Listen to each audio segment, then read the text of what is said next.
এখন যদি আবু জাহেল বা ফেরাউনের সময় থাকতো তখনও এই ঘটনা ঘটতো কিনা সেটা নিয়ে আসলে সন্দেহ আছে। কেননা একটা শোক দিবসের দিন আমি ধরলাম শোক দিবস পালন করার সুযোগ দেওয়া হইলো না, ঠিক আছে, বা হচ্ছে এখানে রাষ্ট্রীয় একটা বড় নেতা, এখন জিয়াউর রহমান হোক, শেখ মুজিবুর রহমান সাহেব হোক, যার মৃত্যু দিবসে যদি পালন করতে বাধা দেওয়া হয়, ঠিক আছে, দেওয়া হইলো, ঠিক আছে, কিন্তু ওই বাড়ির সামনে গিয়া যে লোকটা মারা গেছে এই দিনে ওই লোকের বাড়ির সামনে গিয়া হচ্ছে গিয়া বক্স বাজানো, ডিজে পার্টি করা, যে এইটা কোন ধরনের হচ্ছে, এক ধরনের হচ্ছে পৈশাসিক উন্মাদনা।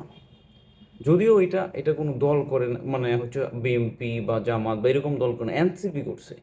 এনসিপির কাছে সারা দেশের মানুষ একটা ভালো পরিবর্তন প্রত্যাশা করছে, সহনশীলতার মাধ্যমে এরা দেশের রাজনৈতিক কালচার চেঞ্জ করার প্রত্যাশা করছে। কিন্তু এরা হচ্ছে কি পৈশাচিক আনন্দের জন্য বক্স বাজাইতেছে একজন মৃত ব্যক্তির বাড়ির সামনে। এটা কি ভাই?